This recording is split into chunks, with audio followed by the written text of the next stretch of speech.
Bonjour et bienvenue sur Minicom Tutorials. Dans notre tuto d'aujourd'hui, je vais vous montrer comment envoyer une lettre recommandée en ligne avec ou sans accusé de réception. Autrement dit, comment faire un envoi d'une lettre recommandée électronique. D'accord? Donc, pourquoi cela est très important? Cela est très important parce que de nos jours, on n'a pas même pas parfois le temps pour se brosser les dents. Donc, je trouve vraiment euh, une lettre recommandée électronique très très utile parce que ça va nous aider beaucoup à gagner du temps. Voilà, surtout si vous êtes euh, dans un lieu urbain, tout est chronométré en fait. Et envoyer une lettre euh, recommandée électroniquement ou en ligne, ça va vous faire gagner beaucoup de temps. Pas besoin d'aller à la poste, il suffit juste d'avoir votre ordinateur, avoir le document que vous souhaitez envoyer sous format PDF. OK. Ça veut dire, si vous avez le document sous format papier, il faut juste le scanner sous format papier, PDF. Vous pouvez aussi écrire le document sur votre ordinateur. Ça veut dire vous saisissez la lettre, vous les transformez en PDF et c'est bon. Donc, je vous montre par exemple ici, moi je vais me déménager, du coup j'ai ma lettre de préavis qui est là ici. Voilà, il n'y a rien de confidentiel, voilà, que j'aimerais bien envoyer à mon bailleur. Donc, mais j'ai pas le temps pour aller à la poste. Qu'est-ce que je peux faire? Je peux tout simplement envoyer cette lettre recommandée électronique à travers en ligne. Ça veut dire, je peux le faire électroniquement. J'ai pas besoin d'aller imprimer la lettre pour l'envoyer à la poste. Voilà. Donc, et juste pour lire quelques lignes juridiques, voilà, pour que vous soyez rassurés que une lettre recommandée électronique a la même valeur que, comment elle s'appelle, une lettre recommandée papier. Donc, c'est pas moi qui dis, c'est l'État qui dit. Donc, ils ont dit quoi, voilà, je suis en train de lire ça sur servicepublic.fr, voilà. Donc, ils disent quoi? Une lettre recommandée électronique a-t-elle une valeur légale?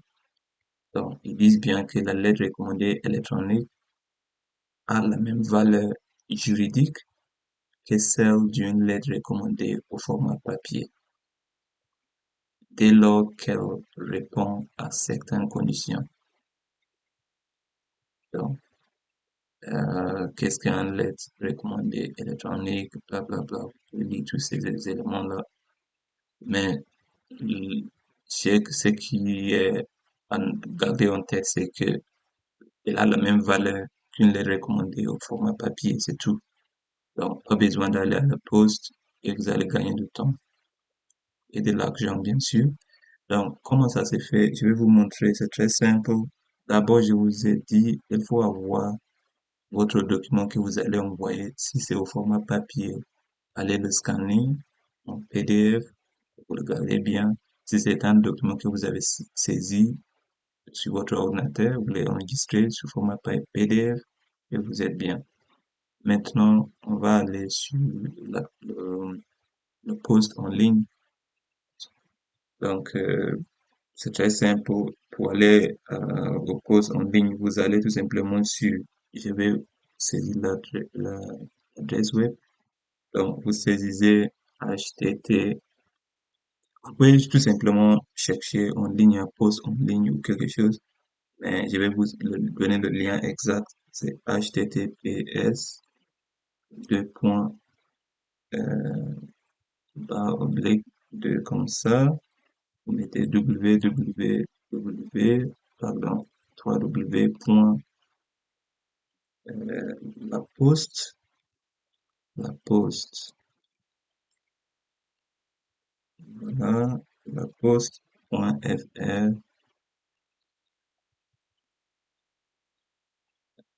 oblique let's, voilà, il est déjà là, let's euh, recommander en ligne.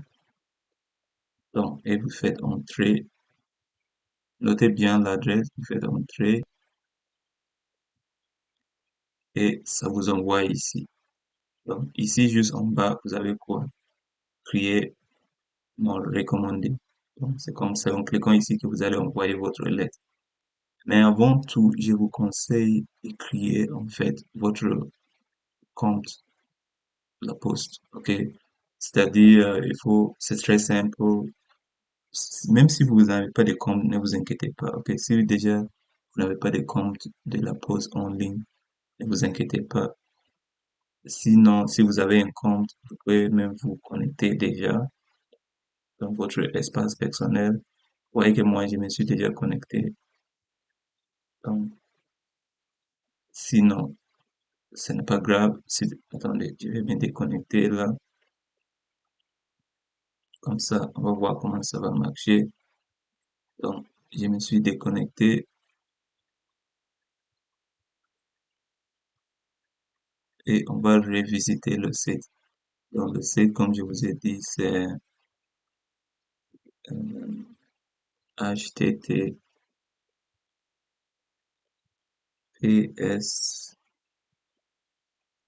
deux points, pardon,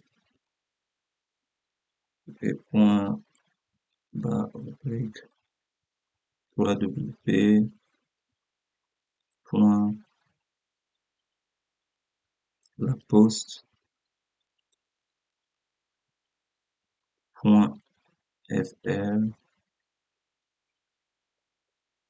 bas oblique lettres recommandées en ligne. Donc, si je fais entrer, donc ça nous amène toujours ici. Mais supposons que vous n'avez pas de compte, ok, si vous n'avez pas de compte en ligne de la poste, comme je vous ai dit, je vous conseille fortement d'en créer parce que si vous n'avez pas de compte, mais ne vous inquiétez pas, au lieu de créer on va supposer que j'ai pas de compte. Donc, je vais cliquer directement sur j'ai créé mon recommandé. Donc, toutes les façons, au fur et à mesure, ils vont vous rappeler à soit créer un compte, soit à vous connecter si vous avez déjà un compte. Donc, moi, je vais faire semblant comme si j'avais pas de compte. Donc, je me suis déconnecté, j'ai juste visité le site et directement, je vais cliquer sur j'ai créé mon compte. Pardon, j'ai créé mon recommandé. Et ça m'amène ici. Ici, on me dit en fait d'importer le document que je souhaite envoyer.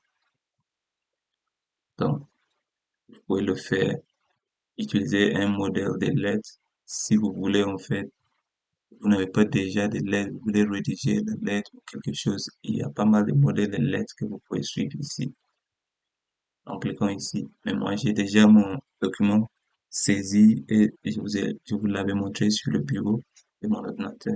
Donc, je vais cliquer sur importer votre courrier depuis votre ordinateur. Et là, je vais parcourir mon ordinateur, je l'avais mis sur le bureau, départ logement, ma lettre de préavis est là, je vais l'importer.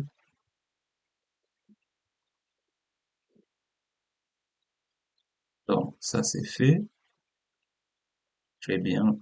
Après, je clique sur étape suivante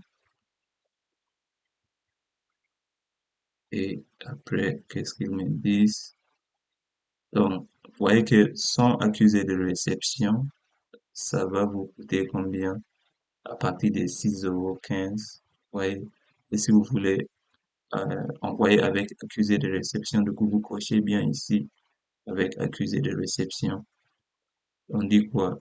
Vous recevrez une preuve légale et signée de la réception de votre courrier. Donc, moi, je préfère celui-là. Je vais prendre celui-là, comme ça, vous voyez que je vais payer 7 €, mais c'est juste 1 € de différence, c'est rien. Comme ça, je vais m'assurer que mon bailleur ou la personne à qui j'envoie le document a bien reçu le courrier. Donc, après, je clique sur l'étape suivante et à ce niveau, qu'est-ce qu'il me demande? Il me demande maintenant de l'adresse, des, des coordonnées, indiquer les coordonnées de votre destinateur. Donc, à qui vous voulez envoyer la lettre. Si la personne à qui, ou bien si le destinateur est une société, par exemple, il faut cocher votre destinateur est un professionnel. Vous voyez? Mais si c'est juste une personne physique, c'est pas la peine de cocher ici. Mais si c'est une entreprise ou une société, vous cochez que votre destinateur est un professionnel. Et vous n'avez pas besoin de mettre la civilité parce que c'est une société. Il faut juste mettre la raison sociale de la société. Mais si c'est une personne, vous laissez comme ça, dites c'est un monsieur ou c'est une madame, vous remplissez les données, les coordonnées. Donc moi, pour moi, c'est une société. Donc je vais cocher votre dessinateur est un professionnel et je m'en fous de la civilité parce que c'est une société. Je vais juste mettre la raison sociale. Donc, la raison sociale, c'est le nom de la société, par exemple. Donc, moi, je vais dire SAS Fatluka, qui est l'entreprise à qui je vais envoyer le truc. Pas besoin de mettre service. Si besoin, je peux le mettre.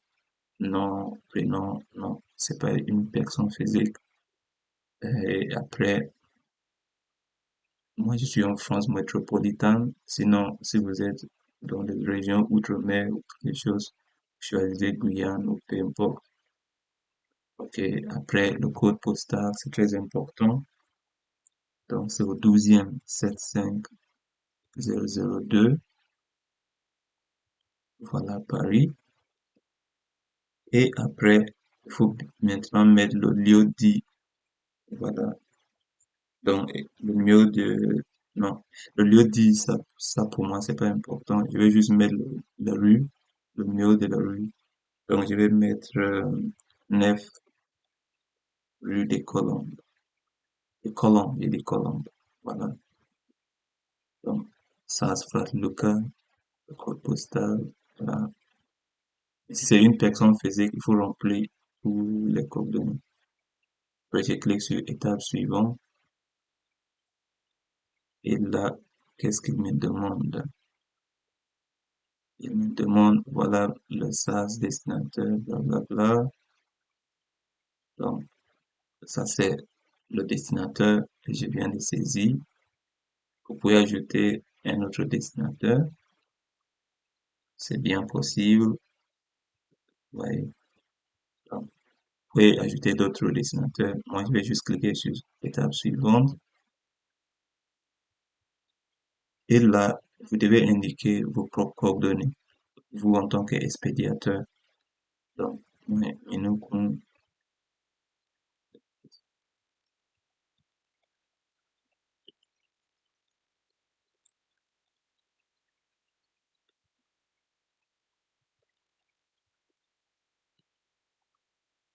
la France métropolitaine, votre code postal, ville,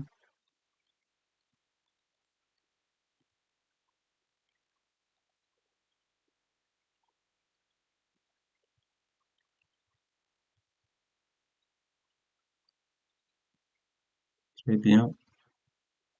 Et l'adresse, numéro de la voie, 31 rue Camille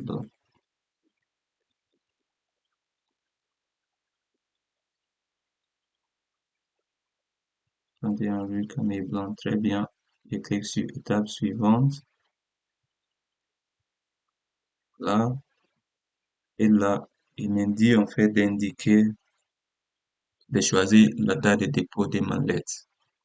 Donc, chose aussi à garder en tête, c'est que lorsque vous envoyez euh, une lettre, euh, comment ça s'appelle, recommandé en ligne, ça prend généralement 3 jours pour arriver, 3 jours ouvrés.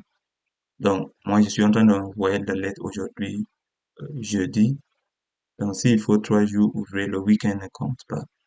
Donc, je vais prendre, par exemple, aujourd'hui, c'est quoi? Aujourd'hui, c'est jeudi, samedi, dimanche, je vais pas ajouter.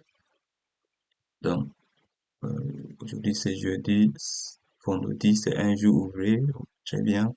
Samedi, dimanche, je vais pas inclure, même si la pause travail samedi, généralement. Après, lundi, donc, normalement, je devais mettre 26 pour qu'il le dépose parce qu'il faut 3 jours ouvrés. Mais je vais faire exprès de mettre 25 parce qu'au moins il travaille comme ça pour mettre un peu de pression, quoi. Donc, je vais mettre le 25. J'aimerais que mon lettre soit déposée le 25 septembre et j'ai fait l'étape suivante. Donc, à ce niveau, qu'est-ce qui me reste? Donc, il faut bien relire ces récapitulatifs. Non, voilà. C'est en fait, faut vérifier toutes ces informations-là. Par défaut, ça sera imprimé en noir et blanc. Si vous voulez couleur ou peu importe, vous pouvez modifier en cliquant sur le stylo ici. Il vous mentionne bien qui est l'expédiateur. Voilà, je suis là. Vous vérifiez bien toutes ces informations, qui est le destinataire. Ça, Flatlooker, les rues et colonnes. Arrive dans le deuxième. Après, je clique sur ajouter au panier. Et attendez, je vais revenir. Ok, non, on continue, c'est pas grave. Après, je clique sur valide, voir mon panier. Donc, lorsque vous êtes arrivé à ces points-là, qu'est-ce qu'on va vous dire? Euh, voyez votre courrier là que vous allez envoyer et vous allez cliquer encore sur, si jamais vous avez un code de réduction, vous pouvez le saisir ici. Moi, j'ai pas de code, donc pas besoin de me fatiguer. Je vais juste cliquer sur valider mon panier. Et maintenant, voilà, il va vous dire de vous connecter si vous avez déjà un compte. Si vous n'avez pas déjà un compte, dans ces cas, qu'est-ce que vous devez faire? Vous allez tout simplement cliquer sur créer un compte. Mais obligatoirement, comme je vous ai dit au début, il fallait un compte en ligne de la banque. Juste cliquer sur créer un compte, c'est rapide. Moi, j'ai déjà un compte, donc je vais juste cliquer directement sur se connecter.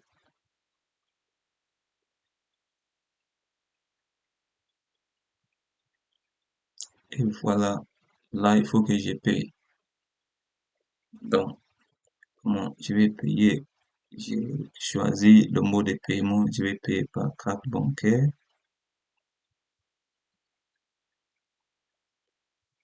Voilà. Et vous allez saisir les coordonnées de votre carte bancaire. D'accord? Et après, vous cochez que vous avez bien accepté. Après, vous validez. Donc, je vous montre comment. Et lorsque vous cliquez sur euh, valider et payer,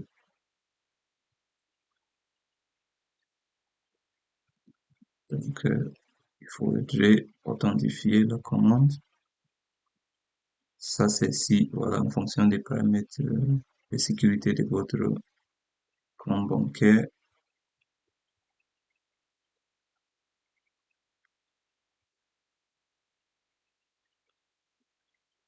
Voilà, vous pouvez valider l'opération depuis votre ordinateur portable.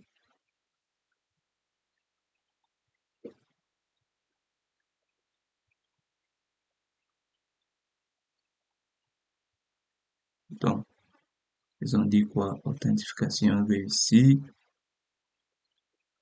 Normalement, tout est bon. On attend juste simplement qu'il met Voilà, je viens de recevoir un message comme quoi faut jamais enregistrer votre carte en ligne, hein.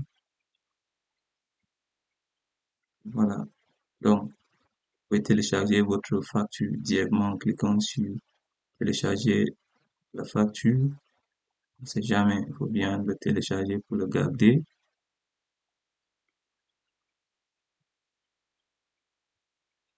Voilà. Et vous allez télécharger votre facture.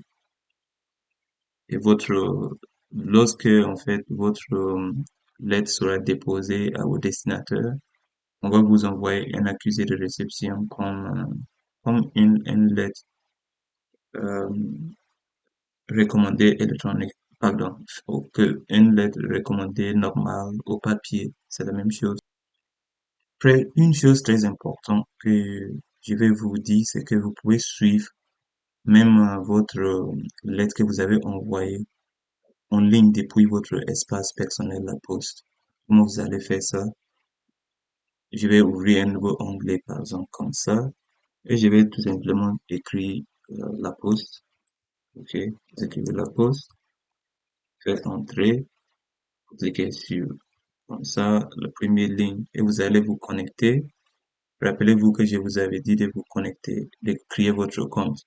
Donc, vous cliquez sur Se connecter, et après Se connecter, vous mettez votre email, votre mot de passe, vous allez vous connecter, et après, vous cliquez sur Espace client ici, et vous allez voir mes suivis, mes achats, ainsi de suite. Vous cliquez sur mes achats et vous allez voir que, par exemple, pour moi, j'ai ma lettre recommandée avec accusé réception que j'ai fait aujourd'hui. Si je clique là-dessus, il m'affiche, voilà, euh, et après, juste en bas, vous voyez, j'ai payé la date de dépôt programmée. Je peux même annuler cet envoi si je veux, mais ça, c'est pas voilà, mon but.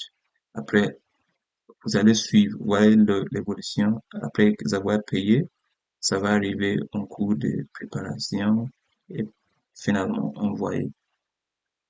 Pour savoir est-ce que ça a été reçu, c'est lorsque vous allez recevoir l'accusé réception.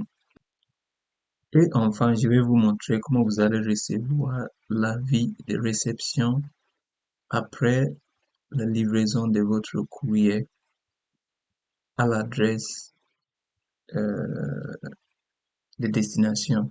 D'accord? Donc, vous avez bien, en fait, euh, envoyé votre lettre avec accusé réception en ligne, tout simplement. Voilà, comme je vous ai montré, la poste l'a imprimé et il l'a livré, en fait, à l'adresse des destinations. Maintenant, après la livraison, il doit vous envoyer une preuve de livraison. OK? Et voilà, ils ont bien mentionné ici, par exemple, et comment on va vous envoyer cette preuve, ce sera par email. Donc, pour moi, je trouve cette façon d'envoyer une lettre avec accusé de réception la manière la plus simple à faire. Vous n'avez pas besoin, comme je vous ai montré, j'ai envoyé ma lettre de préavis de congé de mon appartement sans aller à la poste, tout simplement, voilà, euh, en l'envoyant en ligne, comme je vous ai montré. Et après, eux, ils ont imprimé la lettre, ils ont bien livré. Et après, on m'a envoyé l'avis de réception. Donc, et c'était via email. Vous voyez? Et qu'est-ce qu'ils ont dit? Ils ont dit quoi? Nous avons le plaisir de vous informer que votre lettre recommandée numéro tel à destination de SAS Flat Lucam a été bien distribuée le 27 septembre 2023. Une chose très importante à noter, c'est quoi? Que vous devez vous trouver en pièce jointe l'avis de réception correspondant à cet envoi conserve précisément, précieusement, ces documents. Ils constituent une preuve légale des distributions de votre envoi et il pourra être demandé en cas de réclamation. Vous voyez? Donc, et voilà ici l'avis de réception et c'est l'avis de livraison. Donc, que je peux tout simplement télécharger l'avis de réception ou l'avis de livraison. Voilà l'avis de réception. Comme quoi, euh, ça se va le cas où le destinateur a bien reçu mon courrier. Vous voyez, donc, il est là et je peux le télécharger tout simplement pour garder bien. Ouais, il est tout simplement ici.